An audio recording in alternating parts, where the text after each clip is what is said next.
கிட்டத்தட்ட 37 நாட்கள் கழித்து பொதுவெளியில விஜய் அவர்கள் அரசியல் பேசியிருக்காரு. அதை பயங்கரமா பேசும் பொருளா இருக்கு. முக்கியமா குறிப்பா பாத்தீங்க அப்படின்னா அதிமுகவை எதிர்த்திருக்காரு. மறைமுகமாவும் எதிர்த்திருக்காங்கன்னு சொல்றாங்க, பார்த்தா நேரடியாவே எதிர்த்திருக்காரு. அதிமுகவும் ஊழல் நிறைந்த கட்சி தான் அப்படின்னு சொல்லியிருக்காரு. சார், முன்னேற்றத்திற்காக உழைத்து கொண்டிருக்கிற இயக்கத்தை விமர்சிப்பதற்கு முதலில் ஒரு தகுதி. அதை டைம் பாஸ் பண்ணுறதுக்காக வந்தவர் விஜய் அவர். உங்களுடைய படமாகிய அந்த தலைவா படத்தை ரிலீஸ் பண்ணுறதுக்கு கொடநாட்டில் போய் கைகட்டி நின்றதை தமிழகத்து மக்கள் அவர் நேற்று சொல்கிறாரு, நான் யாருக்கும் அஞ்ச மாட்டேன், என் மூஞ்சி பயப்படுற மூஞ்சா அது பார்த்தோமே கொடநாட்டில். எந்த இடத்துலையும் சொல்ல முடியாது, எந்த இடத்துல உரிமையை விட்டு கொடுத்துட்டோன்னு அவங்க சொல்லுங்க இந்த விஷயத்தில். அதாவது ஒரு அற்புதமான ஆட்சியை 4 ஆண்டுகளில் கொடுத்தவர் எடப்பாடி. அதை மீத்தேன் எடுப்பதற்கும் ஹைட்ரோ கார்பன் எடுப்பதற்கும் தாரை வார்த்தவர் கருணாநிதி அவர்களுடைய மகன் ஸ்டாலின் அவர்கள்.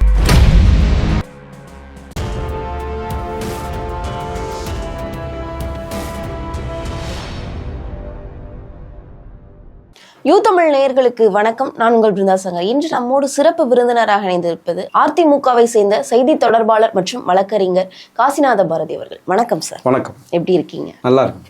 கிட்டத்தட்ட 37 நாட்கள் கழித்து பொதுவெளியில விஜய் அவர்கள் அரசியல் பேசியிருக்காரு. அதை பயங்கரமா பேசும் பொருளா இருக்கு.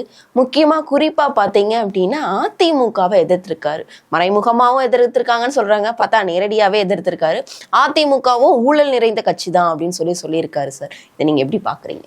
அரசியல் இயக்கம் என்பது ஒரு பொதுநல சேவை, மக்கள் நல சேவைக்காக அரசியலுக்கு வந்தவர்கள் என்னை போன்றவர்கள், என்னை போன்ற இளைஞர்கள். அதை டைம் பாஸ் பண்ணுறதுக்காக வந்தவர் விஜய் அவர்கள். அதாவது அனைத்து இந்திய அண்ணா திராவிட முன்னேற்றக் கழகம் என்பது பொன்விழா கண்ட 50 ஆண்டுகளாக புரட்சித் தலைவர் எம்ஜிஆர் அவர்களால் உருவாக்கப்பட்டு தமிழ்நாட்டு மக்களின் நலனுக்காக என்றைக்கும் உழைக்கின்ற, குறிப்பாக விளிம்பு நிலை மக்களின் முன்னேற்றத்திற்காக உழைத்து கொண்டிருக்கிற இயக்கத்தை விமர்சிப்பதற்கு முதலில் ஒரு தகுதி வேண்டும்.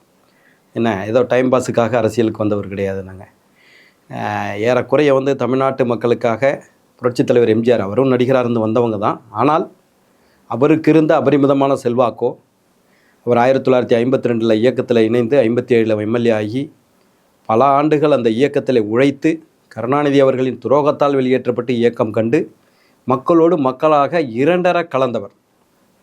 மதுரை மாநகரத்திற்கு இந்திரா காந்தி அம்மையார் வந்திருக்கிறார் என்று அவரை சந்திப்பதற்காக அந்த புகைவண்டியில் ஏறி, ஆனால் 24 மணி நேரம் மக்களால் அங்கங்கே நிறுத்தி மக்களை சந்தித்து அதுக்குள்ளே இந்திரா காந்தி அம்மையாரே புறப்பட்டு சென்று விட்டார் என்று அப்படி ஒரு மக்களினுடைய ஏகோபித்த ஆதரவில் இருந்த ஒரு தலைவர், மக்களோடு மக்களாக பழகியவர். ஒரு நாளைக்கு ஆயிரக்கணக்கான மக்களுக்கு உணவு ராமாவரம் தோட்டத்தில் கொடுப்பாங்கன்னு நான் கேள்விப்பட்டிருக்கிறேன். அவங்களோட தான் உட்காந்து சாப்பிடுவார். நான் அதுக்கு ஒரு உதாரணமாக ஒரு நிகழ்வை சொல்கிறேன். ஏஇ செல்லையான்னு சொல்லி தமிழ்நாடு அட்வொகேட் ஜெனரலாக இருந்தவர் சென்ற வாரம், அவருக்கு ஒரு 80-85 வயது இருக்கும், சென்ற வாரம் நீதிமன்றத்தில் என்னை சந்திக்கிறார். அவர் ஒரு சம்பவத்தை என்னோடு பகிர்ந்து கொண்டார். நீங்கள் இந்த இயக்கத்தில் பேசிகிட்டு இருக்கீங்க, ரொம்ப நல்லா இருக்குது அப்படின்னு சொல்லிவிட்டு, எம்ஜிஆரை பார்க்குறதுக்கு நான் அட்வொகேட் ஜெனரலாக நான் போயிருக்கிறேன் பல முறை. ஏன்னா தமிழகத்தில் முதல் தலித் அட்வொகேட் ஜெனரல் யாருன்னு கேட்டிங்கன்னா அவர் தான், புரட்சித் தலைவர் எம்ஜிஆர். ஏன் சொல்கிறேன்னா, அப்படி தேடி மக்களை அங்கீகரிக்கக்கூடியவர், மனிதர்களை அங்கீகரிக்கக்கூடியவர் புரட்சித் தலைவர் எம்ஜிஆர். அவர் சொல்கிறார், நான் ஒவ்வொரு முறையும் ஒரு மதிய உணவு டயத்தில் நான் கிளம்புறாங்க ஐயா அப்படின்னு சொல்லிட்டு கிளம்பிடுவேன். ஒரு நாள் நீங்கள் ஒவ்வொரு முறையும் என்னோட உணவு அருந்த மாட்டேங்கிறீங்க, இந்த முறை நீங்கள் உணவு அருந்தியே ஆகணும் அப்படின்னு சொல்லி எம்ஜிஆர் மறைச்சி வச்சுட்டாரு. நான் கொஞ்சம் தயக்கமாக நின்றுக்கிட்டு இருக்கிறத பார்த்துட்டு, என்ன ஏன் தயங்குறீங்க அப்படின்னு கேட்டார். நான் ஒரு 2-3 கிளைண்ட்டையும் அழைச்சிட்டு வந்துட்டேன், கீழே இருக்காங்க, அவங்கள விட்டுட்டு சாப்பிட விரும்பலை அப்படின்னு சொன்னேன். அதை எப்படி விட்டுட்டு வந்தீங்க, கூப்பிடுங்க அவங்களன்னு சொல்லி வெளியில் இருந்த மாவட்ட செயலாளர் யாரையோ, ராகவானந்தத்தையோ யாரோ ஒரு மாவட்ட செயலாளரையோ அமைச்சரையோ கூப்பிட்டு போய் அவங்கள அழைச்சிட்டு வாங்க அப்படின்னு சொல்லி அழைச்சிட்டு அவங்க உணவு இருந்துற போது, செல்லையா நீங்கள் 3வது சேரில் உட்காருங்க, அந்த 2 பேரையும் பக்கத்தில் உட்கார சொல்லி உணவு அருந்திட்டு எல்லாரும் உணவு அருந்தி முடித்ததுக்கு பிறகு அந்த உணவு சாப்பிட்டுக்கிட்டு இருக்கிற போது அந்த அமைச்சர்களை எல்லாம் பார்த்து, நீங்கள்லாம் அமைச்சராகிறதுக்கு காரணம் இது போன்ற தொண்டர்கள், அதனால் இந்த எந்த வேறுபாடும் இங்கே இருக்கக்கூடாதுன்னு சொன்னவர் புரட்சித் தலைவர் எம்ஜிஆர். அதே போல் அந்த நடிகர்களுக்கு இடையிலே உணவு இதில் பண்ணுறதுல கதாநாயகர்களுக்கு ஒரு உணவு, மற்ற நடிகர்களுக்கு ஒரு உணவு, ஸ்டண்ட் மாஸ்டருக்கு ஒரு உணவுன்னு இருந்ததை மாற்றி அனைவருக்கும் ஒரே மாதிரியான உணவை கொண்டு வரணும்னு சொன்னவர் புரட்சி கலைஞர் விஜயகாந்த். 2 மனித நேயர்களை நான் ஒப்பிட்டு சொல்கிறேன். அதுபோல் வந்து நான் சிறுவனாக இருக்கிற போது பார்த்துருக்கிறேன் தினகரன் பத்திரிகையில் ஒரு 30 ஆண்டுகளுக்கு முன்பு குஜராத் மாநிலத்தில் வந்த பூகம்பத்துக்கு அன்னைக்கே 20 லட்சத்தை கொடுத்தவர் இவர் புரட்சி கலைஞர் விஜயகாந்த் அவர்கள். அதுபோல் வந்து இப்போ இன்னொரு சம்பவத்தையும் என்னால் சொல்லிடுறேன். புரட்சி தலைவர் எம்ஜிஆர் வந்து பிச்சாவரத்துக்கு இதயக்கனி படத்துக்கு படப்பிடிப்புக்கு செல்கிறாங்க. அங்கே ஒரு லாட்ஜில் தங்குறாங்க. அந்த லாட்ஜில் வந்து மேனேஜராக இருக்கிறவரை பார்த்து எப்போ அவன் பேர் என்னப்பான்னு கேட்குறாரு. நீ என்ன படிச்சிருக்கான்னு கேட்குறாரு. அவர் வந்து எம்ஃபில் படிச்சிருக்கிறேன்னு சொல்கிறார். அப்படியா, நான் 3வது 4வது தான் படிச்சிருக்கிறேன், நான் இவ்வளோ பெரிய இடத்துல இருக்கிறேன், என்னப்பா அப்படின்னு சொல்லிட்டு நீ நம்பரை எப்போ இருந்தாலும் கூப்பிடு அப்படின்னு சொல்லிட்டு போகிறார். ஒரு குறிப்பிட்ட வருடங்கள் போகுது. இவர் சட்டமன்ற தேர்தலில் போட்டியிட போகிறாரு. அந்த மாதிரி காலச்சூழ்நிலையில் அந்த லாட்ஜில் பார்த்தோம்லப்பா கலைமணின்னு ஒரு பையன் எம்ஃபில் படித்தவர், அவரை கூப்பிடுங்க, ஃபோன் பண்ணி கூப்பிடுங்க அப்படின்னு சொல்கிறாங்க. அப்படி அவரெல்லாம் வேலையை விட்டு போயிட்டார். நீ எனக்கு வந்து 12 மணி நேரத்துக்குள்ளே எனக்கு அவர் நம்பர் வேணும் அப்படின்னு சொல்லி கேட்டு அவரை தேர்தலில் நிப்பாட்டி அவரை வந்து தமிழகத்தினுடைய மீன்வளத்துறை அமைச்சராக கே கலைமணி உருவாக்கி காட்டியவர் புரட்சி தலைவர் எம்ஜிஆர். நான் ஏன் இந்த ஒப்பீட்டுக்கு சொல்கிறேன்னா, அந்த மனிதநேயரோடு இந்த டைம் பாஸுக்கு அரசியல் பண்ணுகின்ற விஜய் அனைத்து இந்திய அண்ணா திராவிட முன்னேற்ற கழகத்தை விமர்சிப்பதற்கு உங்களுடைய படமாகிய அந்த தலைவா படத்தை ரிலீஸ் பண்ணுறதுக்கு கொடநாட்டில் போய் கைகட்டி நின்றதை தமிழகத்து மக்கள் அவர் நேற்று சொல்கிறாரு. நான் யாருக்கும் அஞ்ச மாட்டேன், என் மூஞ்சி பயப்படுற மூஞ்சா அது பார்த்தோமே கொடநாட்டில். அடுத்து மாஸ்டர் படத்தை ரிலீஸ் பண்ணுறதுக்கு நீங்கள் எடப்பாடியார் பின்னால் வந்து நின்னதையும் நாங்கள் பார்த்தோம். நான் கேட்குறேன், உங்களை நம்பி நீங்கள் முதல் மாநாட்டுக்கு வந்து செத்தாங்களே 15 பேர், அவங்களுக்கு முதல்ல இழப்பீடு கொடுத்துட்டிங்களா? சென்ற மதுரை மாநாட்டில் அந்த கம்பம் விழுந்து காரு இதானுச்சு, அவர் கொடுத்துட்டிங்களா நீங்கள்? சார் அதெல்லாம் இழப்பீடு கொடுத்துட்டாரே. எங்கே கொடுத்தீங்க? அவர் பேட்டி கொடுத்ததை நான் ஒரு ஓரிரு வாரங்களுக்கு முன்பு கூட பார்த்தேன். எங்களுக்கு இன்னும் கொடுக்கலன்னு சொல்லி, கார் வாங்கி கொடுக்குறேன்னு சொன்னாங்க, கொடுக்கலன்னு சொல்லி. சரி இருக்கட்டும், உங்களுக்காக வந்து 42 பேர் இறந்து போனாங்க. நீங்கள் சொன்ன டயத்தில் வந்திருந்தீங்கன்னா அந்த இறப்பு நடந்திருக்காது. இந்த மாதிரி பிரச்சனை ஆகிட்டு இருக்குன்னு சொன்னதுக்கும் பிறகாவது நீங்கள் உங்கள் கூட்டத்தை முடிச்சிருந்தீங்கன்னா கூட அந்த பிரச்சனை வந்திருக்காது. உங்களை நம்பி வந்து இறக்குறாங்க. நான் அவங்கள வந்து ஏன் உயிரே போனாலும் சரி எனக்காக வந்திருக்கிறாங்க, அவங்களுக்காக நான் நின்று அந்த பாதிக்கப்பட்டவங்களுக்கு முதலுதவியை கொடுத்து காப்பாற்றுற வேலையை பார்ப்பேன்னு சொல்லுவீங்களா? சார்ட்டர்ட் ஃப்ளைட் போட்டு சென்னையை பாக்கி வந்துடுவீங்களா? சரி வந்தீங்கல்ல, 72 நாட்கள் உயிரோடு இருக்கிறீங்களான்னு சமுதாயத்துக்கு தெரியாத அளவுக்கு மூடு மந்திரமாக இருந்துவிட்டு இவர் இயக்க ஆரம்பித்து 2 ஆண்டுகள் ஆகிவிட்டது. எந்த மாவட்ட செயலாளர் விட்டு திருமணத்துக்காவது போயிருக்காரா? கேள்விப்பட்டீங்களா? எங்கேயோ வேலூரில் இருக்கிற கடைகோடி தொண்டன், ஒரு செருப்பு தைக்கிற தொண்டனுடைய வீட்டு திருமணத்துக்கு எம்ஜிஆர் போயிருக்கிறாருன்னு மக்களோடு மக்களாக இருந்தவர் புரட்சி தலைவர் எம்ஜிஆர். யார் வேணாலும் எம்ஜிஆரை போய் சந்திக்கலாம்னு நான் கேள்விப்பட்டிருக்கிறேன். உங்களை சந்திக்க முடியுமா? அந்த கேட்டு திறக்குமா? பனையூரில் இருக்கிற அந்த கேட்டு திறக்குமா? கிட்டத்தட்ட 150 160 நாட்களில் இந்த ஆண்டில் இந்த இதில் மட்டும் மொத்தமே 5 முறை தான் நீங்கள் வந்து பொதுவெளிக்கு வந்திருக்கிறீங்க. நேற்று சொல்கிறார் வந்து அண்ணா அவர்களுடைய வார்த்தையிலே மக்களோடு மக்களாக பழகுங்கள்னு.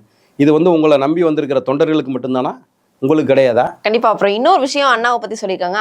அதாவது அண்ணாவை வந்து திமுகவும் அதிமுகவும் மறந்துட்டு அப்படின்னு சொல்லி அதாவது மறந்துட்டு தான் நாங்கள் வந்து மதிய உணவு திட்டத்தை கொடுத்தோமா? அதுபோல் வந்து புரட்சி தலைவி அம்மா அவர்கள் கொண்டு வந்த இடஒதுக்கீடாக இருக்கட்டும், அதுபோல் வந்து தமிழ்நாட்டு விளிம்பு நிலை மக்களின் ஏழை மக்களினுடைய அந்த தாலிக்கு தங்கம் திட்டமாக இருக்கட்டும், எவ்வளவோ திட்டங்களை நாங்கள் வந்து விலையில்லா ஆடு மாடுகளை இருக்கட்டும், எவ்வளவோ திட்டங்களை வாரி வழங்கி தமிழ்நாட்டு மக்களுடைய அந்த மடிக்கணினி திட்டம், மாணவர்கள் வந்து விஞ்ஞானபூர்வமாக கல்வி பயில வேண்டும் என்று கொண்டு வந்த மடிக்கணினி திட்டம், இந்த தமிழ்நாட்டு மக்களினுடைய வாழ்க்கையோடு சேர்ந்த வாழ்வியல் தான் அனைத்து இந்திய அண்ணா திராவிட முன்னேற்ற கழகம். என்ன சரி, சென்ற மாநாட்டில் வந்து அதிமுகங்கிற எங்களுக்கும் திமுகவுக்கும் தான் போட்டின்னு சொன்னீங்களே, நேற்றைக்கு ஏன் அதிமுகவை விமர்சிக்கிறீங்க? இப்போ ஓட்டப்பந்தயத்தில் 3ஆவதாக ஓட ஆரம்பிச்சிருக்கீங்கிறத நீங்கள் முதல்ல உணர ஆரம்பிச்சிட்டிங்கிறது அவருடைய ஒப்புதல் வாக்குமூலம் தானே அது. அதனால் வந்து போலி நாடகமாக மக்களோடு மக்களாக பழகுன்னு அண்ணாவினுடைய வார்த்தை. அண்ணாங்கிறது எவ்வளோ பெரிய ஒரு தென்னிந்தியாவை கண்ட இந்தியாவிலேயே முதலாக ஒரு மாநில கட்சி ஆட்சி அமைக்க முடியும் என்பதை, காங்கிரஸ் பேர் இயக்கத்தை தாண்டி ஒரு மாநில கட்சி ஆட்சி அமைக்க முடியும் என்பதை நிரூபித்து காட்டியவர் அண்ணா. இன்னைக்கு வரைக்கும் அண்ணாவினுடைய அப்போ நீங்கள் அவ்வளவு விமர்சிக்கிற அதிமுகவினுடைய எம்ஜிஆருடைய படத்தை எதுக்கு போட்டீங்க? சரிங்களா? அவ்வளவு பெரியாருடைய எதுக்கு போய் நீங்கள் வச்சிங்க? பெரியாரை விமர்சனம் பண்ணார சீமான், பதில் சொன்னீங்களா? ஒன்றும் வேண்டாங்க. உங்களுடைய படம், உங்களை நம்பி இப்போ 500 கோடியை போட்டுட்டு உட்காந்துருக்காங்களே ஜனநாயகம் படம், அது படம் வரல, விமர்சனம் பண்ணீங்களா? அதுக்கு மறுப்பாவது சொன்னீங்களா? கண்டனமாவது தெரிவிச்சிங்களா? நீங்கள் வந்து தைரியத்தை பற்றி பேசுகிறீங்கன்னா எங்களுக்கு வந்து ஆச்சரியமாக இருக்குது. கண்டிப்பா யாருக்கும் அடிமையா இருக்கிறதுக்காக நான் அரசியலுக்கு வரல அப்படின்ற ஒரு விஷயத்தையும் பேசுறேன். யாரும் அடிமைப்படுத்த வேண்டியல்ல. அன்பால் மட்டும்தான் அடிமைப்படுத்த முடியும், அன்பால் மட்டும்தான் வெல்ல முடியுங்கிறத எம்ஜிஆர் காலத்து கதையை சொன்னோன்னா வந்து அதுதான் வந்து அனைத்து இந்திய அண்ணா திராவிட முன்னேற்ற கழகம். எவ்வளவோ எங்களால் சொல்ல முடியும். அந்த பூ கட்டி விற்கின்ற அந்த மலர் விற்பாங்க தெரியுமா, பூ கட்டி விற்கின்ற ஒரு சமுதாயத்தை சேர்ந்த ஒருத்தரை வந்து எம்எல்ஏ ஆக்கி அமைச்சராக்கியது மலரவன், கோவை மலரவன், கேள்விப்பட்டிருப்பீங்க. இப்போ சென்ற எடப்பாடியார் பேரில் கூட கள்ளக்குறிச்சி எம்எல்ஏ, அவங்க அப்பா வந்து கொம்பு ஊதுறவர், அவரே பேட்டி கொடுத்துருக்காரு, செந்தில்குமார். நான் வந்து பெயிண்ட் அடிக்க போயிட்டு இருந்தேன். அப்படி விளிம்புநிலை மக்களுக்காக நாங்கள் செஞ்சுருக்கிறோம். நீங்கள் செய்வீங்களா? நீங்கள் என்ன பண்ணிக்கிட்டு இருக்கீங்க? நீங்கள் முதல்ல இது வந்து இது ஏதோ ஒரு 20 நாட்கள் நடித்து விட்டு 500 கோடி ரூபா 1000 கோடி ரூபாய் ஆட்டையை போடுகின்ற விஷயம் கிடையாதுங்க. மக்களோடு மக்களாக மக்களுடைய வாழ்வியலோடு கலந்து அவங்க வீட்டில் சாவுலேருந்து கல்யாணத்துலேருந்து காது குத்தலேருந்து கருமாதியிலேருந்து மக்களோடு மக்களாக இருக்கின்ற பொதுநல சேவைங்கிறது வேற. உங்களை போலலாம் கிடையாது. நீங்கள் ஊழலை பற்றி பேசுகிறீங்களே, பிளாக்கில் நீங்கள் டிக்கெட் விற்றதெல்லாம் தெரியாது எங்களுக்கு. உங்கள் படம் வந்து எல்லாமே நேர்மையாக தான் போயிட்டுருக்கா. நீங்கள் நேர்மையாக தான் போயிட்டுருக்கா. நீங்கள் ஓரிரு வருடங்களுக்கு முன்பு கேள்விப்பட்டிருப்பீங்க, ஒரு 10 கோடி ரூபாய்க்கா நம்ம ஒரு கார் வாங்கிட்டு வந்து அது வெளிநாட்டிலேருந்து கொண்டு வந்தீங்கன்னா என்ட்ரி ஃபீஸ்னு ஒன்று கட்டணும், நுழைவு வரின்னு ஒன்று கட்டணும். நுழைவு வரியை கட்ட முடியாதுன்னு சொல்லி உயர்நீதிமன்றத்திற்கு வந்து மாண்புமிகு எஸ்.எம். சுப்பிரமணியம் அவர்கள் வந்து இந்த மாதிரி வந்து சமுதாயத்துக்கு ஒரு தவறான ரோல் மாடலாக ஒரு நடிகர் இருக்கக்கூடாதுன்னு சொல்லி திட்டி அதுக்கு பிறகு உச்சநீதிமன்றம் வரைக்கும் போய் அதை கட்ட சொன்னாங்க. சென்ற வாரம் 1.24 கோடி ரூபா இன்கம் டேக்ஸ் நீங்கள் கட்டலைன்னு சொல்லி உங்களுக்கு பெனால்ட்டி போட்டிருக்கிறாங்க. நீங்கள் வந்து ஊழலை பேசுவதற்கு அது ஊழல் கிடையாதா? நீங்கள் படத்தை ரிலீஸ் பண்ணுறதுக்கு எங்களை வந்து தனியாக பார்த்தது அது ஊழல் கிடையாதா? சரி, உங்கள் பக்கத்தில் இருக்கிற கே செங்கோட்டையன் யார்? பக்கத்தில் இருக்கிற நிர்மல்குமார் யார்? பக்கத்தில் இருக்கிற ஆதவ அர்ஜுனா யார்? சரிங்களா? சரிங்க சார், இவ்வளவு குற்றச்சாட்டு நீங்க அவர்கள் மேல வைக்கீங்க. இருந்தாலும் ஒரு குற்றச்சாட்டு வந்து அதிமுக மீது வைக்கிறாரு அவர். என்னன்னு பாத்தீங்கன்னா, என்னதான் இவ்வளவு விஷயங்கள் அதிமுக பண்ணியிருந்தாலும் இப்போ மத்திய அரசு கைப்பாவையா தானே அதிமுக திகழ்கிறது மாநிலத்துல அப்படின்னு சொல்லியிருக்காரு. இது உண்மைதானே? என்ன கைப்பாவையா? அடிமையா தானே இருக்கு. அதாவது மத்திய அரசுக்கு அடிமையா தானே அதிமுக இருக்குது. அன்பின் அடிமையா இருக்கிறது தப்பு கிடையாது. 11 மருத்துவக் கல்லூரிகளை ஒரே ஆண்டில கொண்டு வந்தது யார் கொடுத்தது? மத்திய அரசு கொடுத்தது. தமிழகத்தைச் சேர்ந்த 6 நபர்களை கவர்னராக, இந்தியாவினுடைய ஆளுநராக மாற்றி காட்டியது பாஜக. இன்றைக்கு துணை குடியரசுத் தலைவராக ஒரு தமிழனை மாற்றி காட்டியிருப்பது பாஜக. எங்க அடிமையா இருந்து நாங்கள் எந்த உரிமையை விட்டு கொடுத்து விட்டோம்னு நாங்கள் கேட்குறோம். எந்த இடத்துலையும் ஆட்சியை தானே பாஜக ஒவ்வொரு இடத்துலையும் எந்த இதுன்னு கேட்குறேன். இவ்வளவு செஞ்சிருக்காங்களே, 11 மருத்துவக் கல்லூரிகளை அவங்க ஆளுன்ற மகாராஷ்டிராவுக்கு தாரை வார்க்கலை, தமிழகத்துக்கு தாரை வார்த்து கொடுத்துருக்கிறார்கள். நான் கேட்குறேன், கிட்டத்தட்ட 45 நாட்கள் அவையை முடக்கி காவிரி மேலாண்மை ஆணையத்தை அமைத்து கொடுத்தது நாங்கள். அன்னைக்கு பாஜக கூட்டணியில் தான் இருந்தோம். ஆனால் பாஜக கூட்டணிக்கு எதிராக அவையை முடக்கணும், பாராளுமன்றத்தையே முடக்கணும். காவிரி ஆணையத்தில் வந்து அந்த தீர்ப்பை வந்து செயல்படுத்தலைன்னு சொல்லிட்டு நீதிமன்ற அவமதிப்பு வழக்கை பாஜக அரசின் மீது போட்டது வந்து நாங்கள் தான். எந்த இடத்துலையும் நாங்கள் உரிமையை விட்டு கொடுத்ததில்லை. இது ஏதோ திமுக சொல்லுகின்றாதே சால்சாப்பு இதை வந்து இவர் வந்து கையாளுகின்றாருன்னு நினைக்கிறேன். எந்த இடத்துலையும் சொல்ல முடியாது. எந்த இடத்துல உரிமையை விட்டு கொடுத்துட்டோன்னு அவங்க சொல்லுங்க. இந்த விஷயத்தில் இதில் அதாவது வந்து ஒரு அற்புதமான ஆட்சியை 4 ஆண்டுகளில் கொடுத்தவர் எடப்பாடியாரை விமர்சிப்பதற்கு தமிழகத்தில் எந்த ஒரு தலைவனுக்கும் அருகதை கிடையாது. 4 மாவட்டங்கள், அங்கே ஈரோடு, திருப்பூர், அந்த கோயம்புத்தூர் மாவட்டங்களில் அத்திக்கடவு அவிநாசி திட்டங்கிறது கிட்டத்தட்ட 80 ஆண்டுகள் அந்த பகுதியினுடைய விவசாயிகளினுடைய கனவு நிறைவேற்றி காட்டியவர் எடப்பாடியார். பாதுகாக்கப்பட்ட வேளாண் மண்டலமாக தஞ்சை டெல்டாவை அறிவித்தவர் எடப்பாடியார். அதை வந்து மீத்தேன் எடுப்பதற்கும் ஹைட்ரோ கார்பன் எடுப்பதற்கும் தாரை வார்த்தவர் கருணாநிதி அவர்களுடைய மகன் ஸ்டாலின் அவர்கள். எந்த இடத்துலையாவது நீங்கள் 7.5% இடஒதுக்கீட்டிலேருந்து மக்களின் நலனுக்காக மட்டுமே நீங்கள் வேணால் ஊழல் குற்றச்சாட்டுகள் எங்கேயாவது 1-2 சொல்லலாமே தவிர அது கூட வந்து நிரூபிக்கப்படாத ஒன்று. அப்படி ஊழல் குற்றச்சாட்டு இருந்தால் இப்போ 4.5 ஆண்டுகள் இன்னைக்கு வந்து திமுக எங்களுடைய பிரதான எதிர்க்கட்சி, எங்களுடைய எதிரி கட்சி ஆகிய திமுக ஆட்சியில் இருக்கிற போது எங்களை வந்து இன்னும் சிறைக்கு அனுப்பியிருப்பாங்களே. அப்போ எல்லாமே வேகா சொல்லப்படுகின்ற பால்ட் அலிகேஷன்ஸ், பொய்யான மொட்டையான அலிகேஷன்ஸ்ங்கிறது. அப்படி பார்த்தா முன்னாள் முதல்வர் ஜெயலலிதா அம்மையார் அவர்கள் நான் செய்த மிகப்பெரிய தவறை பாஜகவோட கூட்டணி வைத்ததுதான் அப்படின்னு அவர்களே சொல்லியிருக்காங்க. அது அந்த தவறை இப்போ எடப்பாடியார் அவர்கள் அப்படி அதை தான் நான் சொல்றேன். 11 மருத்துவக் கல்லூரிகள்னா அந்த தமிழ்நாட்டில் வந்து ஆயிரக்கணக்கான பேர் படிக்கிறாங்க, லட்சக்கணக்கான மக்களுடைய உயிர் காப்பாற்றப்படுகிறது. ஒரு மருத்துவக் கல்லூரினா நீங்கள் மருத்துவக் கல்லூரி அப்படி டக்குன்னு ஏதோ ஒரு பிசினஸ் இது மாதிரி எடுத்துக்கிட வேண்டிய ஒரு பிசினஸ் சென்டர் மாதிரி. அந்த ஒரு மருத்துவக் கல்லூரி ஒரு மாவட்டத்துக்கு வருதுன்னா அந்த பகுதியில் இருக்கிற ஆயிரக்கணக்கான மக்களுடைய உயிர்கள் தினந்தோறும் பாதுகாக்கப்படுகிறது. தமிழ்நாட்டு மக்களுக்கு அவங்க செய்யறாங்க. இன்னமும் வந்து எடப்பாடியார் சொன்னாங்களே, கடைசி நேரத்தில் காவிரி கோதாவரி திட்டத்திற்கு வந்து காவிரி கோதாவரி இணைப்பிற்கு 1 லட்சம் கோடி ஒதுக்குவதாக இருந்தது, கூட்டணி போயிடுச்சு. அப்படின்னு கூட்டணி வெளில போயிடுச்சு, இங்கே ஆளுங்கட்சி மாறிவிட்டது, அதனால இது பண்ணோம். அன்னைக்கு இருந்த கால சூழ்நிலையில் புரட்சி தலைவி அம்மா அவர்கள் செஞ்சாங்க. அவங்க 44.5% வாக்குகளை வாங்கினாங்க. அவருடைய இடத்திற்கு நிச்சயமாக வருகின்ற 2026 முதல்வரானதற்கு பிறகு தாய் 8 அடி பாய்ந்தால் குட்டி 16 அடி பாய்ங்கிற அடிப்படையில் நிச்சயமா அந்த இடத்துக்கு எடப்பாடியார் வருவார். முன்பை விட அந்த 4.5 ஆண்டுகள்ங்கிறது கொரோனா பேரிடர். அதில் கூட என்ன டாக்ஸ் கிடையாது, எந்த இதுவும் கிடையாது, வரியே விதிக்காமல் இன்னைக்கு 150 மடங்கு வரியை விதிச்சுட்டு 3 மடங்கு 3 முறை மின்சார கட்டணத்தை ஏற்றிய திமுகவால் கூட சரியாக மக்கள் நலத்திட்டங்களை செய்ய முடியல. 1000 ரூபா திட்டத்தை தவிர வேறு எதையும் சொல்ல முடியலை. நான் இன்னொன்று கேட்குறேன், அவ்வளவு மக்கள் வந்திருக்கிறாங்க தமிழ்நாட்டிலேருந்து. நீங்கள் முதல்ல இந்த தமிழகத்தில் இன்றைக்கு வந்து இந்த சென்னையை சுற்றி எல்லா டிபார்ட்மெண்ட்டும், செவிலியர்களிலிருந்து ஆசிரியர்களிலிருந்து, பகுதி நேர ஆசிரியர்களிலிருந்து, தூய்மை பணியாளர்களிலிருந்து, ஊராட்சி செயலாளர்களிலிருந்து, அதுபோல் வந்து சத்துணவு அமைப்பாளர்களிலிருந்து அத்தனை துறையை சேர்ந்தவர்களும் போராடி கொண்டிருக்கிறார்கள். இந்த பிரச்சனையை பற்றி ஏதாவது பேசினாரா? முதல்ல இந்த பிரச்சனையை பற்றியெல்லாம் அவருக்கு தெரியுமா? நான் கேட்குறேன். அதை பேசணும்லங்க. ஒரு அரசியல் கூட்டம் என்பது, நான் யாருக்கும் பயப்பட மாட்டேன், நீங்க எல்லாம் போய் வேலை பாருங்க, என்னைய முதலமைச்சர் ஆக்குங்க.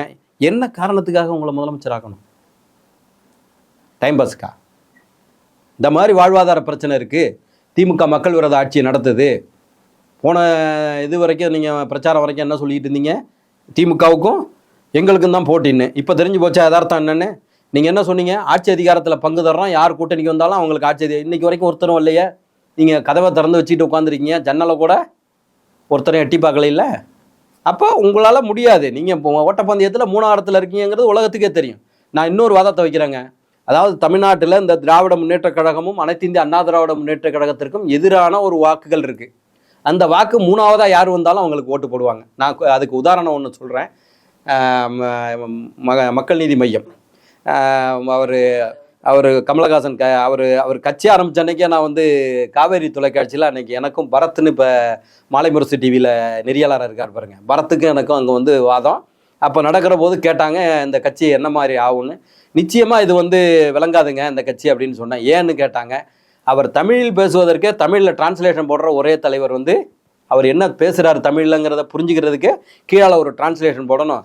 தமிழ்நாட்டு மக்கள் என்பவர்கள் வந்து அண்ணா போன்ற பெரிய பேச்சாளர்களுடைய பேச்சை கேட்டு, தமிழ் உணர்வை கேட்டு, தமிழ் உணர்வோடு வாக்களிக்கக்கூடியவர்கள் இங்கே வந்து எடுபடாதுன்னு சொன்னேன்.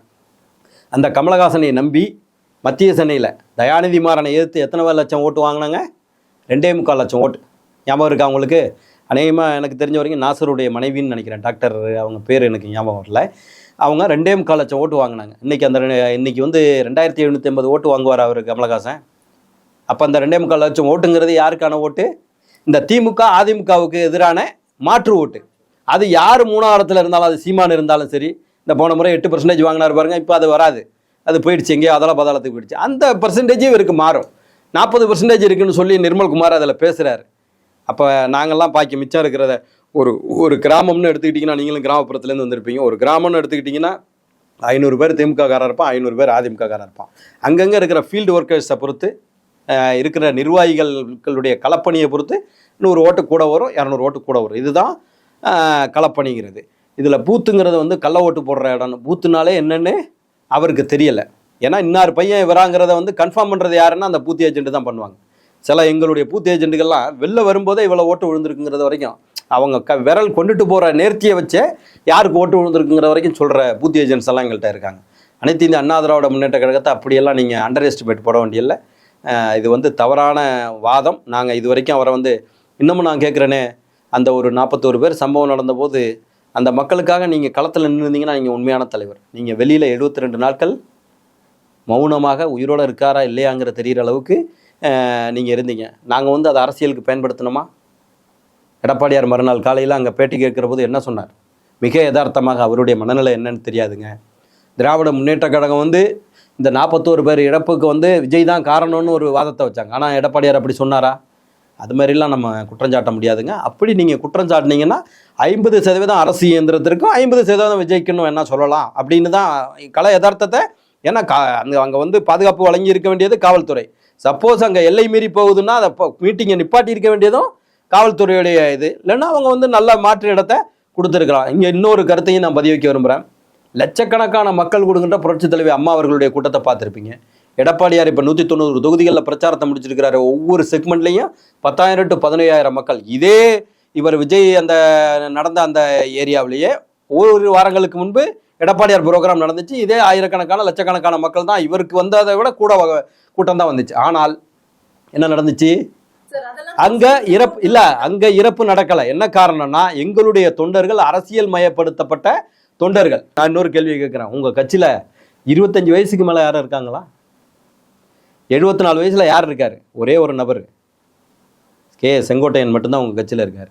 அப்ப இந்த 25, அதாவது எல்லா மதத்தை சேர்ந்த, எல்லா இனத்தை சேர்ந்த, எல்லா வயதை சேர்ந்த தொண்டர்கள் இருந்தால்தான் ஒரு இயக்கம் வெற்றி பெற முடியும். 25 வயசுக்கு மேலே ஆள் இல்லைனாலே எங்கே இருக்குது? உங்கள்கிட்ட வந்து 10% வாக்கை நீங்கள் வச்சுக்கிட்டு நீங்கள் வந்து பூமியாக ஒரு 90% வாக்கு இருக்கிறதா ஒரு கற்பனை செய்து கொண்டு களத்தில் கூட இன்னும் இறங்காமல், அட்லீஸ்ட்டு அந்த ஒரு 4000 பேர் உங்களை நம்பி அந்த பொதுக்குழுவுக்கு செயற்குழுக்கு வந்திருக்கிறாங்கன்னா ஒவ்வொருத்தனும் மினிமம் 7,000, 8,000, 10,000 செலவு பண்ணி ஒரு கார் எடுத்து வந்திருப்பாங்க. அவர்களுக்கு நன்றியாவது சொல்கிறீங்களா? தலைவர்களே செங்கோட்டையனே அங்கே முடியாது காதில் ஓதுறாரு. ஏன்னா என்ன அதில் டெஃபிஷியன்சியை நான் சொல்ல வர்றேன்னா, தனிப்பட்ட முறையில் உங்களை சந்திப்பதற்கான வாய்ப்பு அவங்களுக்கு கிடைக்கல. அந்த கூட்டத்திலேயாவது ஏதாவது 2 கருத்தை பதிவு வச்சா அதை காதில் வாங்கினாரோ வாங்கலையோ அடுத்த செகண்ட் காணாமல் போயிடுவார். இதுவாங்க அரசியல். மக்களோடு மக்களாக இரண்டரை கலந்து மக்களிடம் செல், மக்களுக்காக உழை, மக்களோடு மக்களாக வாழ். அதுதான் வந்து பேரறிஞர் பெருந்தகை அண்ணா சொன்னது. அதை என்றைக்கும் கடைபிடிக்கின்ற இயக்கம் அனைத்து இந்திய அண்ணா திராவிட முன்னேற்ற. கண்டிப்பா. அதே மாதிரி ஐடி விங் சார்பாக ஒரு அறிக்கை வெளியிட்டிருக்காங்க. என்னன்னு பாத்தீங்கன்னா, விஜய் அவர்களுக்கு அதாவது கள அரசியல் தெரியல அப்படின்ற மாதிரியான விஷயங்கள்லாம் முன்னிறுத்தி பல விஷயங்கள் சொல்லியிருக்காரு. குறிப்பா பாத்தீங்க அப்படின்னா, இப்ப விஜய் அவர்கள் பேசியது இதற்கு முன்பு வந்து திமுக விசஸ் டிவிகேக்கு தான் போட்டி, டிஎம்கே விசஸ் டிவிகேக்கு தான் போட்டின்னு சொல்லிட்டு இருந்தாரு. நேற்று பாத்தீங்க அப்படின்னா, அதாவது கொள்கை எதிரின்னு சொல்லக்கூடிய பாஜகவையோ இல்லைன்னா அரசியல் எதிரின்னு சொல்லக்கூடிய திமுகவையோ விமர்சனம் பண்ணல, அதிமுக மீது விமர்சனத்தை வச்சிருக்காங்களே. இதை எப்படி பாக்குறது? என்ன காரணத்துக்கு அதிமுக வந்துருச்சு? ஆளுங்கட்சிங்கிற ரேஸ்ல வந்து இன்னைக்கு அதிமுக களத்தில் முந்தி கொண்டிருக்கிறது. அவங்க கூட்டணி எல்லாம் அமையாதுன்னு நினைச்சாங்க. டிடிவி அவர்கள், அம்மா மக்கள் முன்னேற்ற கழகம், பாட்டாளி மக்கள் கட்சி, ஒரு பிரதமரே வந்து பிரச்சாரத்துக்கு வந்துட்டார். இன்றைக்கி பொதுவாகவே மக்களுடைய டாக் வந்து அது இல்லாமல் மிகப்பெரிய வெறுப்பலை திமுகவின் மேலே ஆளுங்கட்சியாக வரப்போகுதுங்கிற இது வந்துருச்சு. இன்னமும் ஐடி விங்க அற்புதமாக நேற்று சொல்லியிருக்காங்க, பண்ணையார் தனம். இப்போ ஊரில் பண்ணையார் இருப்பார், என்னடா நம்ம குப்புசாமி வீட்டில் அந்த அவன் அப்பா இறந்து விட்டானாமேப்பா, அவனை வர சொல்லுப்பா, துக்கம் விசாரிக்கணுப்பா. எங்கேயுமே மக்களோடு மக்களாக பழகிறவங்க வந்து இவங்க தான் போய் துக்கம் விசாரிப்பாங்க. குப்புசாமியை வர சொல்லி என்னப்பா அவன் அப்பா செத்து விட்டானாமே இப்படி விசாரிப்பார் பாருங்க. அந்த மாதிரி உனக்காக வந்து, உனக்குங்கிற வார்த்தை கூட தவறாக இருக்கலாம், உங்களுக்காக வந்து உயிரை விட்ட அந்த மக்களை வந்து நீங்கள் தான் 1 வருஷம் இருந்தாலும் நீங்கள் தான் அவங்க வீடு தேடி போயிருக்கணும். அந்த உங்களை வந்து உயிர்னு நினச்சி தன் உயிரை ஈந்தாங்க பாருங்கள், அது எவ்வளோ பெரிய ஈகை. இன்றைக்கி 10 ரூபாயை ஒருத்தன் இன்னொருத்தனுக்கு ஃப்ரீயாக கொடுக்க தயங்குகின்ற ஒரு மாமன் மச்சான் ஒரு 1000 ரூபா கடனை கொடுக்க தயங்குகின்ற இன்றைய உலகத்தில் தன்னுடைய இன்னுயிரை ஈந்திருக்காங்களே, அவங்களுடைய வீட்டுக்கு போகிறதுக்கான இறுதி வாய்ப்பு திரும்ப போகிறீங்களா நீங்கள்? அந்த வாய்ப்பை கூட நீங்கள் பயன்படுத்திக்கிடாமல் அவர்களை வர சொல்லி துக்கம் விசாரிப்பதுங்கிறதே பண்ணையார்த்தனம். அற்புதமான வார்த்தையை நேற்றைக்கு வந்து பயன்படுத்தி இருக்கிறாங்க. அதனால் வந்து இவர் ஒரு நல்ல தலைவராக எனக்கு தெரியல. இன்னும் ஒரு இதை கூட நான் என்னால் பதிவு வைக்க முடியும். அதாவது நான் பொதுவாகவே என்னுடைய பேட்டிகளில் வந்து நான் தாவேக்காவை பற்றி விமர்சனம் பண்ணினது கிடையாது, நீங்களே பார்த்துருப்பீங்க. ஏன்னா போட்டிங்கிறது திமுக வெர்சஸ் அதிமுக தான். இது இன்னொரு 50 ஆண்டுகளுக்கு கூட இது இப்படி தான். ஏன்னா வந்து அவ்வளவு நீங்கள் என்ன குற்றச்சாட்டுகளை சொன்னாலும் மக்களுக்காக உழைத்த இயக்கங்கள். இன்னொரு குற்றச்சாட்டை என்னால் சொல்ல முடியும். நீங்கள் 12 மணிக்கு வர்றேன்னு அறிவிக்கிறீங்க, ஒரு வாட்டர் பாட்டில் கூட உங்களால் அவங்களுக்கு வழங்க முடியலை, லேட்டாக வர்றீங்க. அது ஒரு சைக்கோவிசத்தை நான் பார்த்தேன். அப்படியே அந்த லைட்டை போட்டு ஆஃப் பண்ணுறாரு, ஆன் பண்ணுற போது அந்த மக்கள் ஆரவாரிக்கிறாங்க. இதெல்லாம் வந்து ஒரு மனிதாபிமானம். நான் ஏன் எம்ஜிஆரை சொன்னேன்னா, ஒருத்தர் வந்து நமக்காக வந்து உணவு இருந்தாமல் இருந்துடக்கூடாதுன்னு நினைக்கிற எம்ஜிஆர் எங்க, ஒரு வாட்டர் பாட்டில் கொடுக்காம 41 பேர் உயிரை காவு வாங்கிய நீங்கள் எங்க? அந்த 10 முறை நான் அதை பார்த்தாங்க, ஒரு டிவியில் பார்த்தாங்க, 10 முறை ஆஃப் பண்ணுறாரு, மக்கள் வந்து அப்படியே சைலண்ட் ஆகுறாங்க, ஆன் பண்ணுறாரு, மக்கள் ஆரவாரிக்கிறாங்க. இதை வந்து ரசிச்சுக்கிட்டு வர்ற ஒரு சைக்கோயிசம், ரைட்டுங்களா? நீங்கள் தலைவராக இருக்கிறதுக்கு உங்களுக்கு அருகதை கிடையாது. இவ்வளவு விஷயங்கள் நீங்க சொல்றீங்க சார், ஆனா வந்து தாவேக்கா தனியா இருந்தாலும் கெத்தா வெல்லும் அப்படின்னு சொல்றாரு. இல்ல தெரியுது, கெத்து அப்படின்னு சொல்லிட்டு இன்னுமே வந்து அதாவது கடந்த காலங்கள்ல ஜெயலலிதா அம்மாவை பார்த்து திராணி இருக்கான்னு கேட்டவங்கலாம் அப்புறம் என்ன ஆனாங்கன்னு உங்களுக்கு தெரியும். நான் விமர்சிக்க முடியாது நேரடியாக வெளிப்படையாக. அதனால் வந்து தேர்தல் ரிசல்ட் வரைக்கும் கெத்து மத்து எல்லாமே நீங்கள் பேசலாம், எப்படி வேணாலும் எதுகி மோனையில் பேசலாம். மக்கள் வந்து கூர்ந்து பார்த்துட்டு இருக்கிறாங்க. 25 வயசுக்கு மேலே உங்கள் கட்சியில் ஆள் இல்லை. அப்போ எது பெரும்பான்மை? 25 வயசுக்கு மேலே உள்ள 100 வயசு வரைக்கும் உள்ளது தான் பெரும்பான்மை, ரைட்டுங்களா? அடுத்து வருகின்ற தொண்டர்களை கூட அரசியல் மயல்படுத்தாமல் எதற்காக இந்த கூட்டம் வந்தது, என்ன காரணத்துக்காக வந்தோம், நான் பயப்பட மாட்டேன், நான் கெத்தாக இருப்பேன், எவனுக்கும் அடிமையாக இருக்க மாட்டேன், நீங்கள்லாம் மக்களோட மக்களாக பாருங்கள், எவனுக்கு சீட்டு கொடுத்தாலும் அடுத்தவன் வேலை பார்க்கணும், மொத்தமாகவே முடிஞ்சு போச்சா விஷயம்? தமிழ்நாட்டில் எதுக்கு நம்ம கட்சி ஆரம்பித்தோம்? சரி, உங்கள் கொள்கை எதிரி எதிர்த்து நேற்று பேசுனீங்களா? படம் ரிலீஸ் ஆகணும். அப்போ இது ஊழல் இல்லையா? என்ன நீங்கள் பிளாக்கில் டிக்கெட் விற்கலையா? சரி, நீங்கள் இது வரைக்கும் சம்பாரித்த 10,000 கோடிக்கு நீங்கள் வருமான வரியை மிகச்சரியாக கட்டிட்டீங்களா? கேட்போமா? ஏன்னா கொள்கை எதிரிக்கு பேசுறதுக்கு பதிலா அவங்க கூட கூட்டணியில இருக்க நாங்கள் இருக்கிறோங்க. நீங்கள் உங்களுடைய கடமை நீங்கள் செய்யணும்ல. அப்போ நீங்கள் வந்து குடுக்கல் வாங்கலுக்காக உங்களுடைய விருப்ப வெறுப்புகளுக்கு நீங்கள் அடக்கி வாசிப்பீங்கன்னா அப்புறம் அதுவும் ஊழல் தானேங்க. அட்லீஸ்ட் வந்த மக்களுக்கு எதற்காக நம்ம கட்சி நடத்துகிறோம், எதுக்காக எனக்கு ஓட்டு போடணுங்கிறத சொல்லணும்ல. நீங்கள்லாம் போய் வேலை பாருங்கள், எல்லாம் சரியாக நடக்கும். ஒருத்தர் யார் கொடுத்தாலும் யார் வேணாலும் வேலை பாருங்கள். இன்றைக்கி வந்து இந்த மக்கள் விரோத ஆட்சி நடக்குது. போதைப் பொருட்களோட காடாக தமிழகம் மாறிட்டு தமிழ்நாட்டு மக்கள் 8 வயசு குழந்தையிலேருந்து 80 வயசு மூதாட்டி வரை இன்றைக்கி சுயேட்சையாக நடமாட முடியலை. தமிழ்நாட்டில் இருக்கின்ற பிரச்சனைகளை பேசணும், அதுதான் அரசியல் தலைவருக்கு அழகு. அதை விட்டுட்டு இவங்களுக்கு 2 வார்த்தை, அங்கே ஒரு குத்து இங்கே ஒரு குத்து, முதலமைச்சர் இப்படியெல்லாம் வந்து என்ன கிட்டத்தட்ட 1952லேருந்து 1972 வரைக்கும் எத்தனை வருஷம்? 30 வருஷமா? 30 வருஷம் களத்தில் இருந்தவர் எம்ஜிஆர். அப்புறம் தான் முதலமைச்சரானார். ஒன்றும் எடுத்தெடுப்பில் அவ்வளோ பெரிய மக்கள் செல்வாக்குள்ள தலைவரே அத்தனை ஆண்டுகள் போராட வேண்டியிருந்துச்சு. அதனால் வந்து இது ஜஸ்ட் லைக் தட்டாக நடக்கிற விஷயம் இல்லை. முதல்ல கலை யதார்த்தம் என்ன, அரசியல் என்றால் என்ன, முதல்ல தொண்டர்களை அரசியல் மயப்படுத்துறதுன்னா என்ன, அதெல்லாம் தெரிஞ்சுக்கணும் விஜய். முதல்ல தன்னிக்கிட்ட இருக்கிற அந்த சைக்கோ விஜயத்தெல்லாம் விடணும். நாங்கள் இன்னமும் கூட சொல்லிக்கிட்டு தானே இருக்கிறோம். கூட்டணிக்கு வந்தீங்கன்னா எதிர்க்கட்சியாக கூட திமுக வரவிடாமல் ஆக்கலாம்னு சொல்லி நாங்கள் கலை யதார்த்தத்தை சொல்கிறோம். இல்லைன்னா 234லையும் நிற்பீங்க, 234லையும் தோப்பீங்க. அதனால் ஒன்றும் எங்களுக்கு ஒன்றும் பெரிய பாதிப்பு கிடையாது. நான் திரும்ப சொல்லிக்கிட்டே இருக்கிறது, 190 தொகுதிகளில் நாங்கள் வந்து பிரச்சாரத்தை முடிச்சிட்டோம், பல கோடி பேரை சந்திச்சாச்சு. எங்களால் வெற்றி பெற முடியும். ஆளுங்கட்சியாக வருவதற்கு எங்களுக்கு எந்த விதமான காம்படிஷனும் கிடையாது. அதில் திமுக எதிர்ப்பாளர் இருக்குது. எதிர்கட்சியானாலும் விஜய் அவர்களுக்கு வரதற்கு அதை கொண்டு வர்றதுக்கு தான் எங்கள் கூட்டணிக்கு வாங்கன்னு சொன்னால் அதுக்கு நீங்கள் தயாராக இல்லைன்னா 234 தொகுதியிலையும் நின்று 234 தொகுதியிலையும் தோப்பீங்க. ஒரு தொகுதியில் 10,000 to 12,000 ஓட்டு வாங்குவீங்க. அவ்வளோதான் என்னுடைய கால்குலேஷன். என்னுடைய அரசியல் அறிவுக்கு, நான் 1996லேருந்து அரசியல் இயக்கத்தில் இருக்கிறேன்னா என்னுடைய கால்குலேஷனுக்கு ஒரு தொகுதியில் 10 to 12,000 ஓட்டு வாங்குவார். அவ்வளோதான், வேறு ஒன்றும் நடக்காது. தமிழ்நாட்டில் இவர் பெரிய இதாக வந்தெல்லாம் ஒரு பெரிய புரட்சியெல்லாம் ஏற்படுத்திட மாட்டார். என்ன அப்படியெல்லாம் வந்து புரட்சியை ஏற்படுத்தியவர் வந்து எங்களுடைய புரட்சித் தலைவர் எம்ஜிஆர். நான் சொன்னது போல் வந்து ஒரே இரவில் ஊரில் வந்து இந்த மணியக்காரர்கள் இருப்பாங்களே, மணியார்கள் தான் அந்த ஊரினுடைய அறிவிக்கப்படாத அதிபர். அந்த ஊரில் காது குத்தலோ கருமாதியோ கல்யாணமோனா அந்த மணியக்காரருக்கு சொல்லாமல், மணியார்களுக்கு சொல்லாமல் நீங்கள் நடத்த முடியாது. ஒரு சர்டிஃபிகேட் வாங்கணுன்னா அவன் வீட்டில் நீங்கள் 6 மாதம் போய் வேலை செய்யணும். அப்படி இருந்த சூழ்நிலையில் ஒரே இரவில் அந்த மணியார்களை ஒழித்து கிராம நிர்வாக அலுவலர்கள்ங்கிற பதவியை 12,000 பேரை நியமித்தவர் புரட்சித் தலைவர் எம்ஜிஆர். ஏன்னா கிரவுண்டில் என்ன பிரச்சனைங்கிறது எம்ஜிஆருக்கு தெரியும். ஏன்னா அவர் மக்களோடு மக்களாக உணவருந்தக்கூடியவர். ஒருத்தன் பக்கத்தில் உணவருந்துறானா என்னப்பா பிரச்சனை கேட்கக்கூடியவர். அந்த ஒரே இரவில் அதில் வந்து 2,500 பேர் தாழ்த்தப்பட்ட சமுதாயத்தை சேர்ந்தவர்களை கிராம நிர்வாக அலுவலர்களாக மாற்றி காட்டி உண்மையான புரட்சியை உருவாக்கிய புரட்சி தலைவர். அதுபோல் 7.5% இடஒதுக்கீட்டின் மூலமாக 6,344 மாணவர்கள் அந்த மருத்துவ படிப்பை கனவு கூட காண முடியாது. இன்றைக்கி பல கோடி இருந்தால் தான் மருத்துவ படிப்பு படிக்க முடியும். கனவு காண கூட முடியாத மாணவர்களை பரோட்டா மாஸ்டருடைய மகன் MBBS படிக்கிறார் என்று சொன்னால் புரட்சி தமிழர் எடப்பாடியார் கொண்டு வந்த 7.5% இடஒதுக்கீடு. அதனால் எங்களை விமர்சிக்கின்ற அருகதை விஜய்க்கு கிடையாது. முதல்ல நீங்கள் அரசியல்வாதியாக வர்றீங்களோ இல்லையோ, முதல்ல மனுஷனாக மாறுங்க. உங்கள் அப்பா அம்மா முதல்ல உங்கள் கூட இருக்காங்களா? உங்கள் மனைவி உங்கள் கூட இருக்காங்களா? உங்கள் பையன் உங்கள் கூட இருக்காரா? நீங்கள் முதல்ல ஒரு நல்ல குடும்பத் தலைவரா? அப்புறம் வாங்க தமிழ்நாட்டு தலைவராங்கிற கருத்தை பதிவு. கண்டிப்பா சார், பொறுத்திருந்து பார்க்கலாம். நீங்க சொன்ன மாதிரியான பல கேள்விகளுக்கு விஜய் அவர்கள் தரப்புல இருந்து பதில் கிடைக்குதா அப்படின்ட்டு.